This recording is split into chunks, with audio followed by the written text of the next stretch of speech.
Friends, imagine an old table by the shores of the Barents Sea, the very one where neighbors sat for decades, where the kitchen hosts and honored guests shared bread and catch together. And here's the scene. A guest takes plate after plate, and when the host politely asks for payment, he starts loudly protesting and demanding that the bill remain the same. Russia calmly and restrainedly says, "We built ports, laid lines, shared scientific maps. Remember?" Scandinavia responds anxiously and theatrically.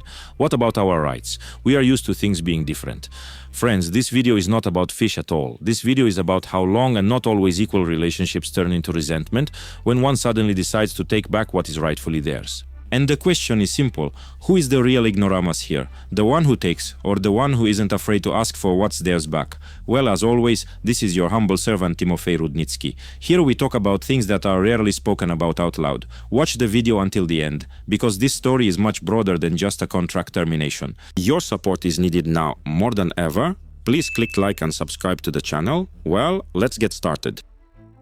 Behind this entire story lies an entire era when the Barents Sea, northern ports, Arctic routes, and fishing industries were not arenas of geopolitics, but a shared endeavor for Baltic and Scandinavian neighbors and for Russia. Russia melancholically and calmly asks, "Do you remember how we built branches, factories, ports, and how our ships held the icy line in the Arctic?" Norway, along with Finland and Sweden, nervously but politely replies, "Yes, thank you." Everything was amicable, and suddenly silence. And after a brief pause, Russia responds, "And now you ask us to pay for the right to catch what has been considered a shared resource for centuries." Let's start with the past. When the Russian Empire ventured beyond the Arctic Circle, charting routes to the ends of the earth, building those very ports, creating a fleet, casting masts, icebreakers, and gear into the icy waters. These lands and seas are our common school. Harsh but fair. Back when fishing, transport, shipping, logistics, and northern communications first went beyond local issues and became a task for the entire country. With the arrival of the Soviet Union, these connections were further strengthened. The Arctic, the North, the Barents waters, all of this was serviced centrally. Ports, shipyards, gear, ships, infrastructure, all of this worked for a common system. Scandinavian countries, as neighbors, participated in these processes, cooperating on a scientific and economic level. Exchange of knowledge, joint expeditions, scientific research, joint work in fishing, processing, logistics. But when the USSR collapsed, independent states appeared on the map, but the infrastructure remained. The same northern ports, the same routes, and the same traditions. For many European countries, this meant, yes, we became neighbors, but the partners remained the same.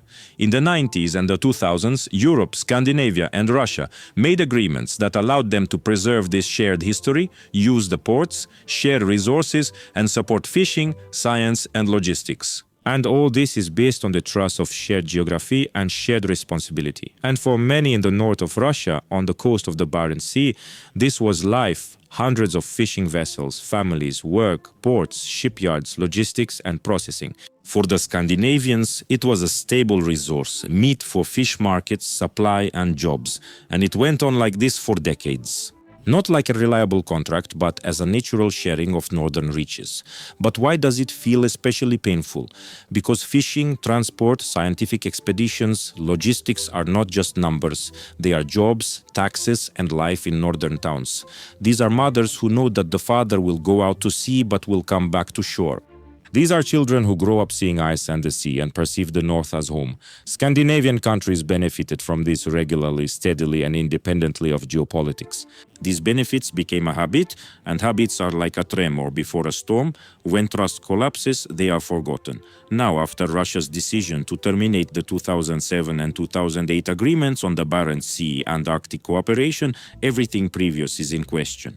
And here's the paradox. Those who for decades used resources, servers, supplies, infrastructure, suddenly loudly protest when it comes to money, as if they were sitting at someone else's table, eating someone else's bread, and now complain that the host wants to settle the bill. And if you think about it, it's painfully unfair. Imagine you gave your neighbor a garage, a roof over their head, a place for a boat, tools, access to water, electricity, and infrastructure, and the neighbor boldly uses it and assumes it's forever, and suddenly you come and ask to take back your things. The neighbor is surprised. But we agreed, we are already used to it. And anyway, why are you asking me to pay for this? And this is exactly what happened, friends. Russia there is that very neighbor who provided infrastructure, gave resources, ports, and opportunities. And this continued for half a century. And now he says, enough, let's review the rules. If you want, we can renegotiate. And what did they hear from Scandinavia? Not an agreement, not any proposals, but complete indignation, as if they are used to getting everything for free. This is not about grievances, it's about responsibility. When you give this, it doesn't mean you are giving it forever. And when you share this, it doesn't mean you are obliged to give it away permanently. Russia is not asking for apologies. It is asking for respect. Respect for its land, its infrastructure and its resources, which it used together with everyone. And when partners suddenly change their tone, when they stop respecting agreements, then making the decision to withdraw from agreements becomes not an act of revenge, but an act of protection. Friends, just think, if you built a house, fed the neighbors, gave them a roof and water, and then they start demanding that the house be considered theirs and not yours, would you give them the keys and leave? Or maybe you would demand they at least pay for water and electricity. The Scandinavian countries are not newcomers. They have history, they have long experience, but the habit of taking without counting and without answering leads to the fact that when the owner changes the rules, the outrage sounds louder than respect. And this debt, which accumulated over decades, grew not on a contractual basis, but on trust. And trust is quite a fragile thing. And today, when Russia officially terminated the agreement on the Barents Sea and the Euro-Arctic region, the story does not end. On the contrary, it unfolds anew. We will see which interests, standards, and agreements remain at the table and which were torn from the agreement like an old plate. Next, we will analyze what exactly was terminated, why, and what it means for Northern Europe, for Russia, and for those who are used to the idea that a neighbor across the sea is not a matter of money, but a matter of friendship. But even now, within this story, there is room for pain, resentment, and justice, because when a bridge collapses, it is not always the fault of the one who dismantles it. Sometimes the fault lies with the one who forgot they built it. Friends, let's analyze what exactly has been terminated and why it is serious. We will talk about laws, guarantees, and arbitration. And we will start with an introductory dialogue of a skit between countries, where Scandinavia nervously but doubtfully states, "But isn't it just a piece of paper? Is it important, in fact?" And Russia calmly but clearly responds, "No, it's not just a piece of paper, it's a set of real guarantees, investments, arbitration, access to fishing quotas, scientific and technical cooperation, fishing rights, environmental protection, and joint rescue operations. These are the rules of the game, and if some break them, the other has the right to reconsider the agreements." Just like that, without shouting but with a shot to the essence. The agreement is not a collection of dusty papers, it is a legal and economic insurance. What Russia decided to terminate is exactly such a set. The list of formally denounced agreements includes, firstly, the 2007 agreement between Russia, Norway, Finland, and Sweden on cooperation in the Barents Sea region, including the establishment of the International Barents Secretariat. So secondly, the 2008 agreement on emergency cooperation, warning, preparedness, and response to emergencies in the Arctic Barents region. Thirdly, the termination of Russia's participation in the Barents Euro-Arctic Council, an intergovernmental structure through which cooperation was coordinated. These agreements provided cooperation in several areas: fishing and quota distribution, joint maritime routes, environmental monitoring, rescue services and operational coordination in the Arctic space, scientific and technical exchange, investments and legal guarantees for companies. And if earlier Scandinavian ships, companies and fishing fleets felt secure within the system, meaning with guarantees of protection and rights, now this system is destroyed. It can be easily underestimated. What is there? Some papers, contracts, and signatures. But in practice, such agreements are about millions in the economy, jobs, logistics chains, processing, export, and sustainable resource supply. When such documents are cancelled, there is less fish, quotas are lost, there are no insurance guarantees, no arbitration, and logistics collapse. These are not just papers. They are money, jobs, and people's future. But why did Moscow decide to break off? There are several reasons, and all of them are rational. First, accumulated provocations and pressure.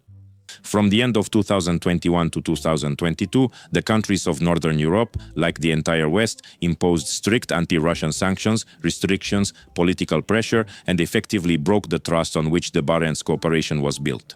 And when a partner to whom you opened seas and ports turns into an aggressor, the previous rules lose their meaning.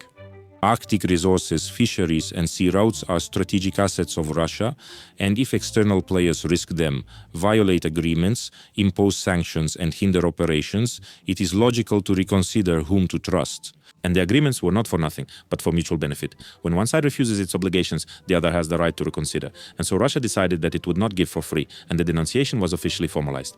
Presidential decree, Takura signed, notifications sent, and international rules observed. This is not noise out of nowhere, but a carefully calculated legal step. There is no revenge or sudden outburst here. There is a measured, pragmatic response. At first glance, it seems that Russia, losing cooperation, is cutting off its own tail, but the reality is different. Russia possesses resources, infrastructure, and control over its Arctic economic zone. Losing someone else's catch is of course unpleasant, but not so critical. Stable control over resources and exports, processing of LNG and hydrocarbons along the Northern Sea route provides much more than occasional deliveries of foreign fish. For the Scandinavians, however, the blow is much harder. Their northern regional economy, fish processing, export, stable fishing chains, all of this was built on agreements.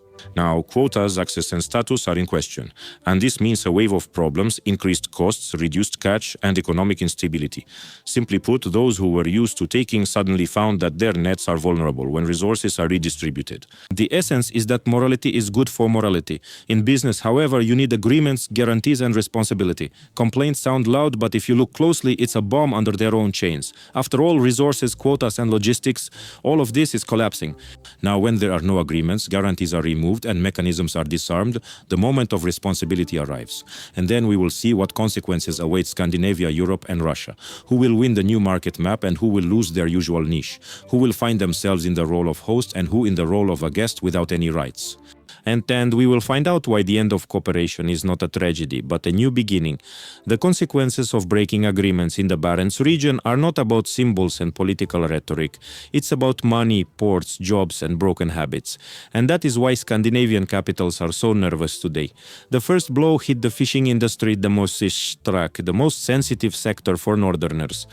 The usual quotas, which for decades were almost automatically counted, have suddenly disappeared. Now any fleet from Norway, Finland or Sweden planning to enter zones where joint regimes previously operated faces complete uncertainty.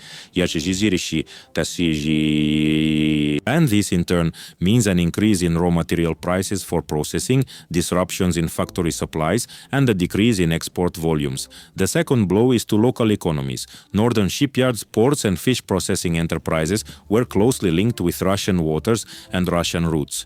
Now, friends, many logistics chains, sorting centers, and small family businesses in coastal towns are under threat.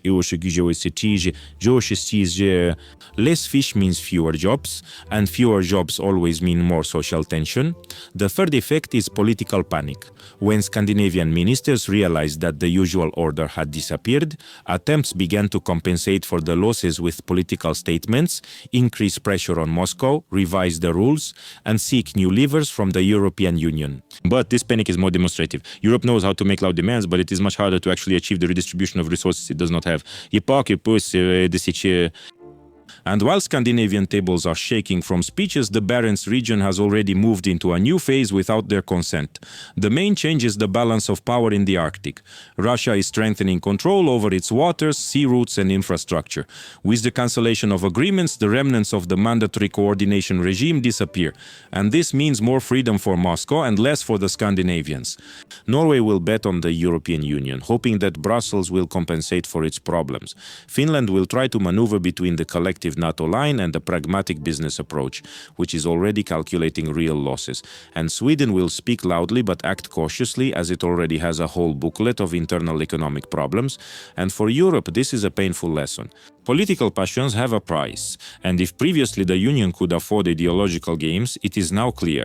Every sanction, every symbolic gesture towards Russia, sooner or later, results in very tangible losses. And most importantly, denunciation is not an act of destruction, but an act of restoration. Moscow did not lock the sea. It merely said, now the rules will correspond to the current era, not the fragile agreement of the 90s. In a world where countries strive to control their resources, revising old agreements is a normal practice. Russia is reclaiming responsibility for the Barents region. This is about sovereignty, not an act of goodwill or ill will. It's about the maturity of a state that decides, our home, our rules. The moral is simple. If you want to live off shared resources, be ready for mutual dialogue, not unilateral claims and accusations. So who ultimately benefits from confrontation? Who pays the bill when politicians hand out generous slogans? And who gets the real non-media responsibility?